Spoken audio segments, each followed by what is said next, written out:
Now, it is no secret that money in relationships can be a tricky terrain. It can cause issues, tensions, arguments, and fights, Yeah. and all sorts of problems.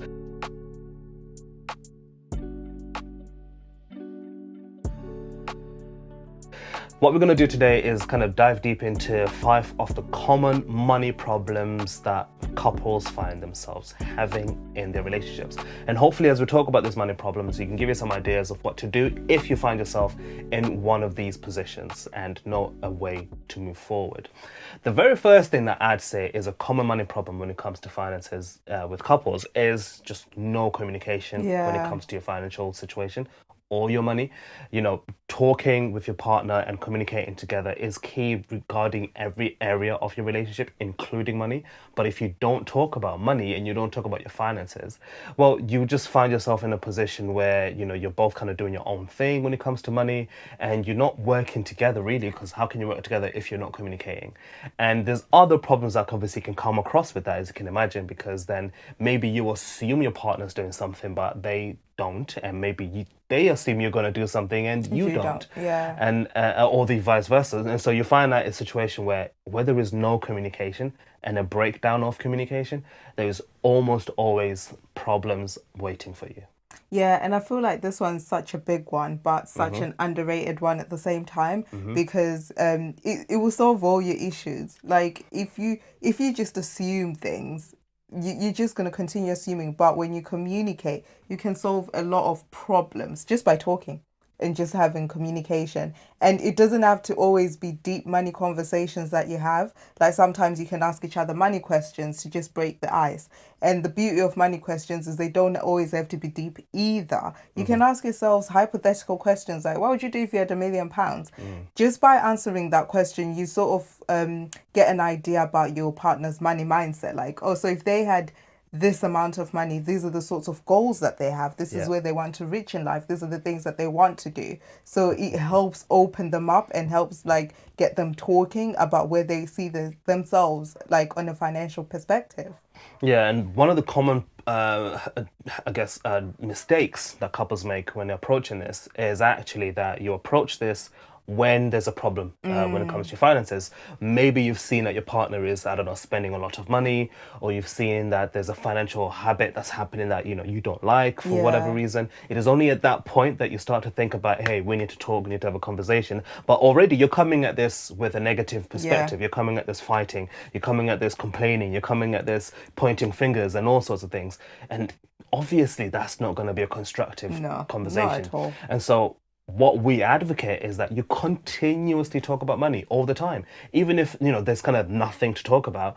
Like Linda said, you can ask money questions that are hypothetical or that kind of open up this discussion points to just have a chat about your finances. And it always also doesn't have to be about your individual finances. You could, I guess, discuss what's happening in the financial world at large and just kind of have conversation about that and say, oh, what do you think about this, or this has happened over here, like have you read about this, have you seen this, da, da, Yeah. da. And what it does, all of this put together, is that it breaks down the barrier of money being the taboo in your relationship.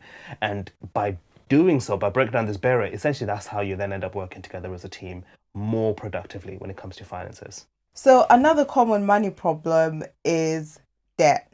Now, when it comes to debt, it's one of those things that as much as one can say, oh, I'm in debt, debt carries a lot of emotion with it. And a lot of the time, it's a lot of negative emotion. So you may feel stressed, you feel overwhelmed, you just feel like it's a lot, like it's weighing you down and stuff. And the problem is if you carry debt with you into the relationship without telling your partner, that adds on more stress and more debt, and like trust issues are brought up. And yeah, it's just a lot. So debt is one of those things that becomes a common money problem in relationships because you're either bringing it in with you or you're either accumulating it once you're in the relationship.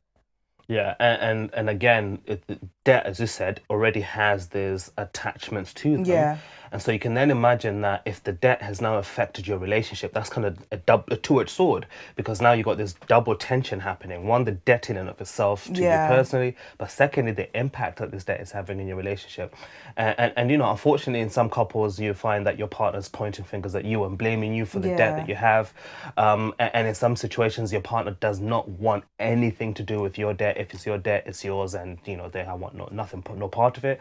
And in other cases, you find that actually you've both built up this debt. It's in your life now, but you can't see a way out, and you're wondering Like what it's a should we do with lot. it. You know, it's a Yeah. lot, and you just kind of carry on with living life as if everything is fine. But really and truly, if you're being honest, you're kind of thinking to yourselves, this is really crippling us, and this is really Yeah. doing us damage, you know, in the long run. And so these are kind of the big the things attached to debt.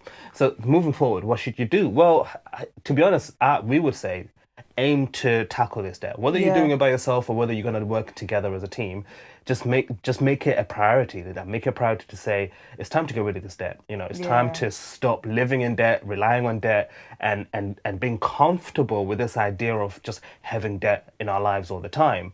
But actually start to make the focus of saying, yeah, it's time Yeah. to go. It's time to get rid of It this. won't go away. That's the thing with It's debt. not gonna You go know, there's away. certain No. things in life that you ignore and they go away, or you ignore them and they don't really affect you at all. But debt doesn't work like that. The problem with debt is if you ignore it, it's probably just going to keep growing and it's Facts. getting worse. So you're better off doing something about it, addressing it, talking about it. And I feel like if you're tackling it as a couple, it will help with the teamwork. It builds the teamwork. You're doing it together, keeping each other accountable. But similarly, if you decide like, okay, this was your debt that you came in with, I will just support you and stand there for you and cheer you on whilst you're paying it off. You've now got yourself an accountability partner, someone to keep you accountable to make sure that you actually really do pay the debt off. So don't ignore it. Don't sweep it under the rug. Literally, it's not going away. It will just keep growing.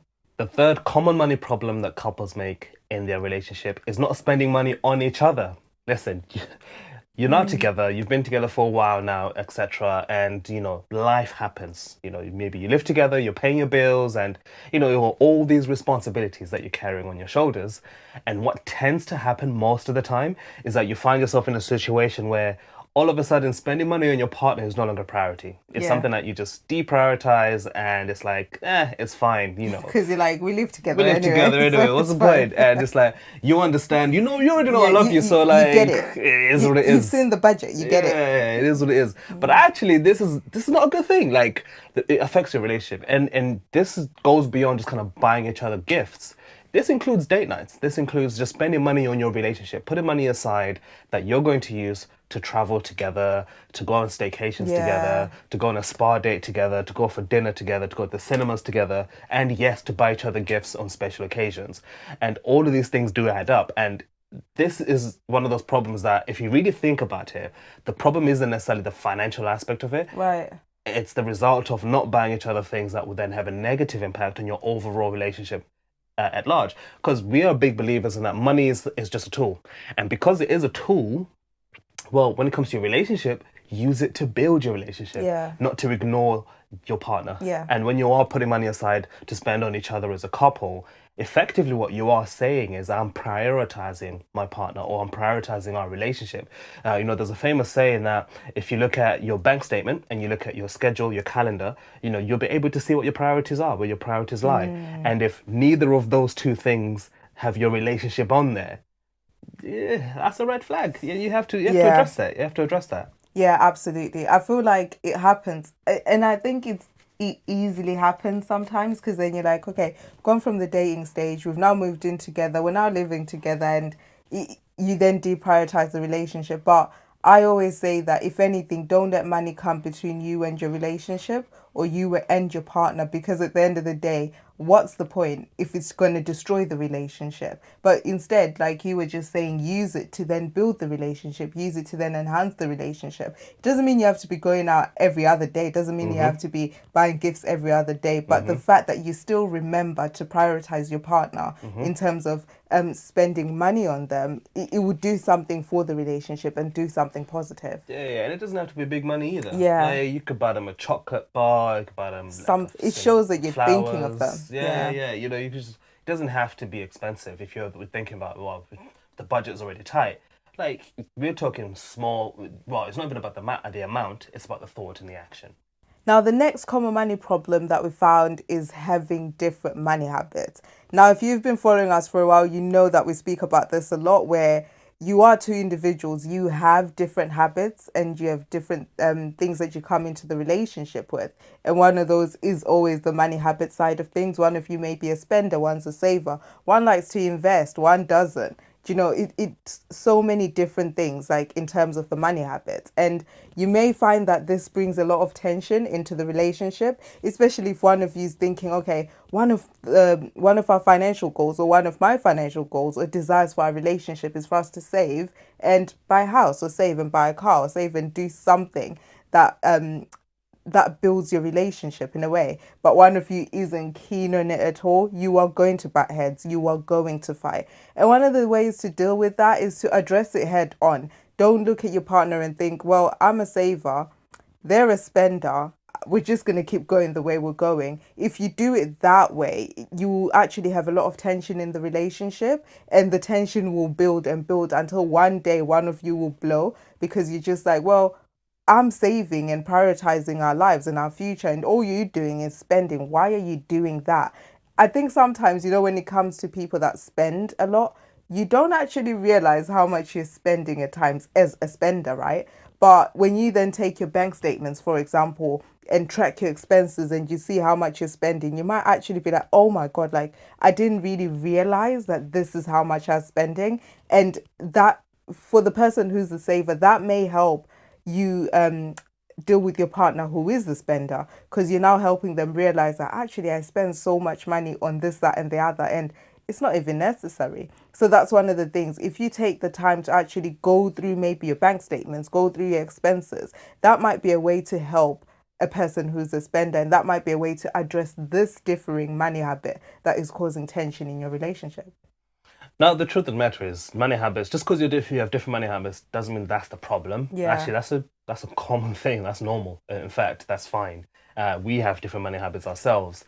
The mistake or the problem then comes in play, really, where you don't find a way to work together Yeah. despite these differences, and also when you don't figure out how to play to each other's strengths with these differences, and that's another thing you can also do to figure out. Okay, if you're a spender and I'm a saver, well, let's figure out how we can work together here. So as a spender, maybe you are more attuned to know what things are worth spending money on. Yeah. When we're going on holidays, the best places to find deals because this is your world. And then Yeah. as a saver, my area might be that, yeah, I'm very good at then putting money aside for our future and putting money aside for our emergency fund and our sinking fund. So that's my area of expertise. And then we'll kind of work together in that way to figure out the best way to make the best solution of a financial position. So yes, you have different money habits, but work together with them Yeah. effectively is what we're saying.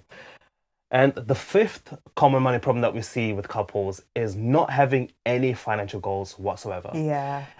We said this earlier, right? It's common, or it's an easy trap to fall into where you just get caught up in the cycle of life. You go to work, you get paid, you pay your bills, you enjoy yourself over the weekend, you take a couple of weeks off during the year to go on holiday or whatever you do.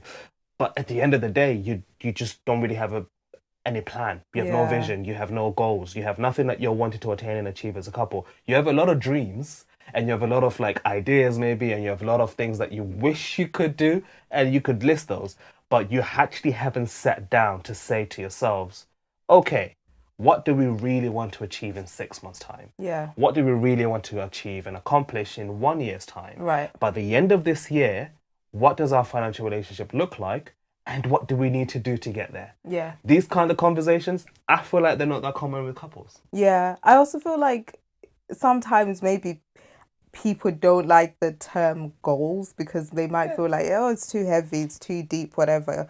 I don't really want to think about goals, but think of it as a plan. What is your plan in life? What is your financial plan? What sort of things are you wanting to achieve this year?